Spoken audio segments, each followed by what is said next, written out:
ನಮಸ್ಕಾರ ಎಲ್ರಿಗೂ. ಹೊಸಬರು ನನ್ನ ಚಾನಲ್ ನೋಡ್ತಿದ್ರೆ ಸಬ್ಸ್ಕ್ರೈಬ್ ಮಾಡ್ಕೊಂಡು ವಿಡಿಯೋ ನೋಡಿ, ಹಾಗೆ ಒಂದು ಲೈಕ್ ಕೊಡಿ.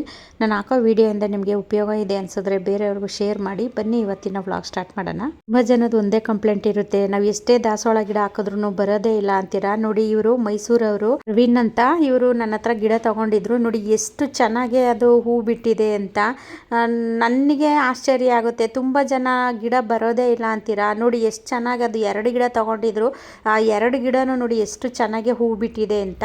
ಇನ್ನು ಇವರು ಮಂಗಳೂರವರು ರೀಡಾವಾಜ್ ಅಂತ, ಇವರು ಅಷ್ಟೇ ನೋಡಿ ಎಷ್ಟು ಚೆನ್ನಾಗಿ ಹೂ ಬಿಟ್ಟಿದೆ. ಇನ್ನು ಇದು ಅಷ್ಟೇ ನೋಡಿ, ತುಂಬ ರೇರ್ ಕಲರು. ಅದು ಇದರಲ್ಲಿ 2 ಕಲರ್ ಬರುತ್ತೆ, ಒಂದೇ ಹೂವಲ್ಲಿ 2 ಕಲರ್ ಬರುತ್ತೆ. ನೋಡಿ ಇದನ್ನು ನನಗೆ ಫೋಟೋ ಕಳಿಸಿದ್ದಾರೆ ಅವರು. ನೋಡಿ ಎಷ್ಟು ಚೆನ್ನಾಗಿ ಅದು ಗಿಡ ಸೆಟ್ಟಾಗಿ ಹೂ ಬಂದಿದೆ ಅಂತ. ಇನ್ನು ಇವರು ಬಳ್ಳಾರಿಯವರು ಪ್ರಭಾವತಿ ಅಂತ, ನೋಡಿ ಅವರು ನನಗೆ ಫೋಟೋ ಕಳಿಸಿದ್ದಾರೆ. ಇನ್ನು ಈ ಗಿಡಗಳು ನಮ್ಮೂರಲ್ಲೇ ತಗೊಂಡಿದ್ದಂಥದ್ದು, ಅಂದರೆ ಕುಣಿಗಲ್ಲೇ ಗಿಡ ತಗೊಂಡಿದ್ರು ಅವರು. ನೋಡಿ ಎಷ್ಟು ಚೆನ್ನಾಗಿ ಅದರಲ್ಲಿ ಹೂ ಬಿಟ್ಟಿದೆ ಅಂತ ನನಗೂ ಅವರೂ ಸಹ ನನಗೆ ಫೋಟೋ ಕಳಿಸಿದ್ದಾರೆ. ನೀವು ಅಬ್ಸರ್ವ್ ಮಾಡ್ಬೋದಲ್ಲಿ ಎಷ್ಟು ಗೊಂಚಲು ಹೂ ಬಿಟ್ಟಿದೆ ನೋಡಿ, ಅದು ಪರ್ಪಲ್ ಅಂತೂ. ಇನ್ನು ಈ ಗಿಡಗಳನ್ನ ನಾನು ರಿಪಾರ್ಟ್ ಮಾಡ್ಕೊಂಡ್ಮೇಲೆ ನೋಡಿ ಒಂದು 4-5 ಹೂ ಬಿಟ್ಟಿದೆ. ಇದು ತುಂಬ ರೇರ್ ಕಲರು. ನಾನು ಯಾಕೆ ಈ ವಿಡಿಯೋದಲ್ಲಿ ಇದನ್ನು ತಿಳಿಸಿದ್ದೀನಿ ಅಂದರೆ, ಕೆಲವರು ಹೇಳ್ತೀರಾ ನಾವು ರಿಪಾರ್ಟ್ ಮಾಡಿದ್ಮೇಲೆ ಗಿಡ ಬದುಕೋದಿಲ್ಲ, ಸತ್ತೋಗುತ್ತೆ ಅಂತೀರಲ್ಲ. ನಾನು ಅದಕ್ಕೋಸ್ಕರನೇ ಇದನ್ನು ತೋರಿಸ್ತಿದ್ದೀನಿ ಅಷ್ಟೇ. ನೋಡಿ ಇದು ರಿಪಾರ್ಟ್ ನಾನು ಮಾಡ್ಕೊಂಡ್ಮೇಲೆ ಎಷ್ಟು ಚೆನ್ನಾಗಿ ಸೆಟ್ಟಾಗಿದೆ, ಅದರಲ್ಲಿ ಚಿಗುರು ಬಂದು ಹೂವು ಸಹ ಬಿಟ್ಟಿದೆ. ಇದು 3ನೇ ಹೂವು ಅನಿಸುತ್ತೆ ಇದು. ನೋಡಿ ಪ್ರತಿಯೊಂದು ವಿಡಿಯೋದಲ್ಲೂ ಹೇಳ್ತಿರ್ತೀನಿ, ನೀರು ಆದಷ್ಟು ಕಡಿಮೆ ಹಾಕಿ, ಮತ್ತು ನೀವು ರಿಪಾರ್ಟ್ ಮಾಡಿದ್ಮೇಲೆ ಗಿಡನ ನೆರಳಲ್ಲಿಡಿ, ಬಿಸಿಲಲ್ಲಿ ಇಡಬೇಡಿ, ಮತ್ತು ಹೆಚ್ಚು ಮಳೆ ನೀರು ಬೀಳೋ ಕಡೆನೂ ಸಹ ಇಡಬೇಡಿ ಅಂತ ಹೇಳ್ತೀನಿ.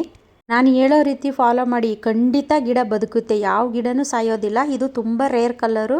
ನೋಡಿ ಇದನ್ನು ನಾನು ರಿಪಾರ್ಟ್ ಮಾಡ್ಕೊಂಡ್ಮೇಲೆ ನೋಡಿ ಎಷ್ಟು ಚೆನ್ನಾಗಿ ಚಿಗುರು ಬಂದು ಅದರಲ್ಲಿ ಎಷ್ಟೊಂದು ಮಗುಗಳು ಸಹ ಆಗಿದೆ. ನಾನು ಯಾಕೆ ಇದನ್ನು ಈ ವಿಡಿಯೋದಲ್ಲಿ ತಿಳಿಸ್ದೆ ಅಂದರೆ, ತುಂಬ ಜನ ಹೇಳ್ತಿರಲ್ಲ ರಿಪಾರ್ಟ್ ಮಾಡಿದ್ಮೇಲೆ ಗಿಡ ಬದುಕೋದಿಲ್ಲ, ಸತ್ತೋಗುತ್ತೆ ಅಂತ ಹೇಳ್ತಿರಲ್ಲ. ಅದಕ್ಕೋಸ್ಕರ ನಾನು ಈ ವಿಡಿಯೋದಲ್ಲಿ ತಿಳಿಸಿದ್ದೀನಿ. ನೋಡಿ ಇದು ಈ ಕಲರು, ನಾನು ಇವಾಗ ರಿಪಾರ್ಟ್ ಮಾಡ್ಕೊಂಡಿದ್ದೀನಿ ಅಂತ ತೋರಿಸೋದ್ನಲ್ಲ, ನೋಡಿ ಈ ಕಲರು, ಇದು ತುಂಬ ರೇರ್ ಕಲರು. ಇನ್ನು ಇವಾಗ ಮಳೆಗಾಲ ಆಗಿರೋದ್ರಿಂದ ನಾವು ಗಟ್ಟಿ ಇರುವಂತಹ ಗೊಬ್ಬರನೇ ಕೊಡಬೇಕು ಗಿಡಗಳಿಗೆ, ಲಿಕ್ವಿಡ್ ಎಲ್ಲ ಕೊಡೋಕ್ಕಾಗೋದಿಲ್ಲ. ಹಾಗಾಗಿ ನೋಡಿ ನಾನು ಸ್ವಲ್ಪ ಮೊಟ್ಟೆ ಸಿಪ್ಪೆನ ತೊಗೊಂಡಿದ್ದೀನಿ, 1 ಕಪ್ಪಷ್ಟು ಕಾಫಿ ಪೌಡ್ರ್ ತೊಗೊಂಡಿದ್ದೀನಿ, ಮತ್ತು ಸ್ವಲ್ಪ ಅದು ಕಡಲೆಕಾಯಿ ಹಿಂಡಿನ ತೊಗೊಂಡಿದ್ದೀನಿ. ಈ ಕಡಲೆಕಾಯಿ ಹಿಂಡಿನ ನೀವು ಒಂದು ಮಿಕ್ಸಿ ಜಾರಲ್ಲಿ ಹಾಕ್ಬಿಟ್ಟು ಪೌಡ್ರ್ ಮಾಡ್ಕೊಳ್ಳಿ.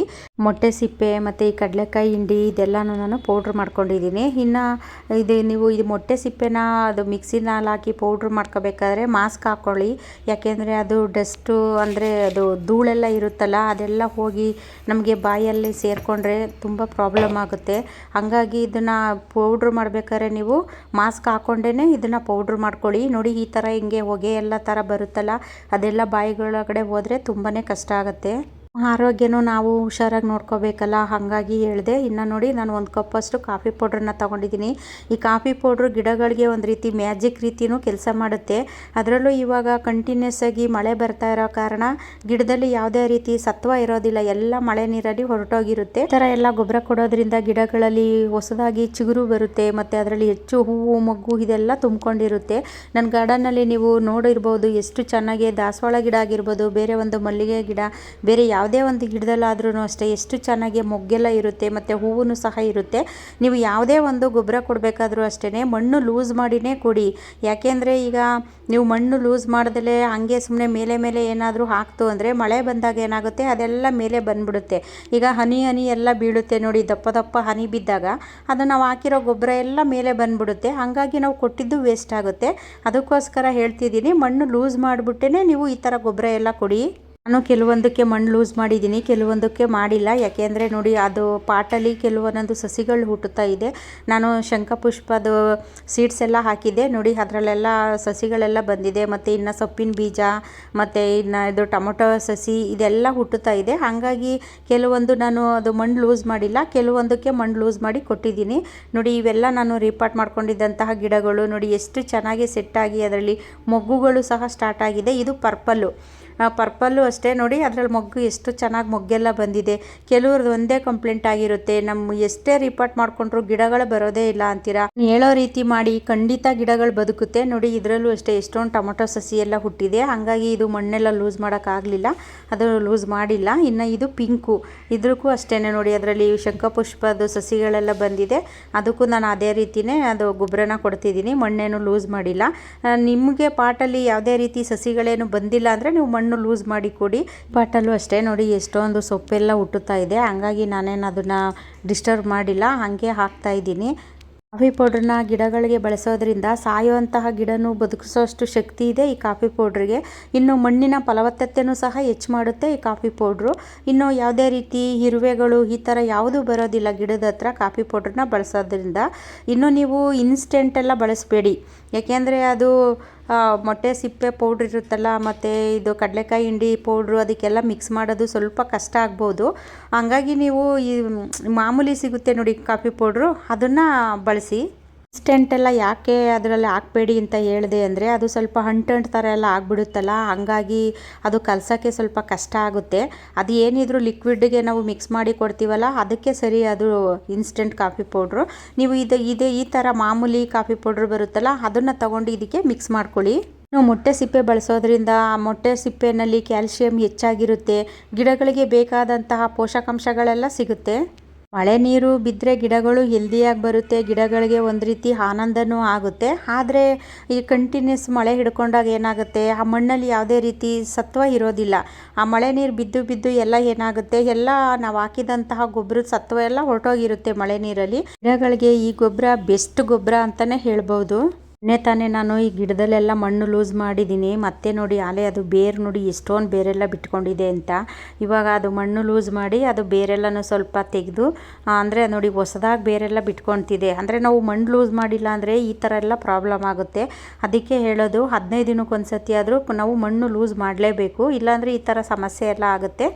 ಅದು ಮಣ್ಣೆಲ್ಲ ಲೂಸ್ ಮಾಡಿ ಆ ಬೇರೆಲ್ಲನೂ ನೋಡಿ ತೆಗೆದಾಕ್ಬಿಟ್ಟು ಇದಕ್ಕೆ ನಾನು ಸ್ವಲ್ಪ ಒಂದೊಂದು ಇಡಿ ಕೊಟ್ಟರು ಸಾಕು. 15 ದಿನಕ್ಕೊಂದು ಸತಿ ಕೊಡಿ ಈ ಥರ. ಅದರಲ್ಲೂ ಮಳೆಗಾಲ ಟೈಮಲ್ಲಂತೂ ಈ ಥರ ಎಲ್ಲ ಗಟ್ಟಿ ಇರುವಂತಹ ಗೊಬ್ಬರ ಕೊಟ್ಟರೆ ಒಳ್ಳೆಯದು ಗಿಡಗಳಿಗೆ.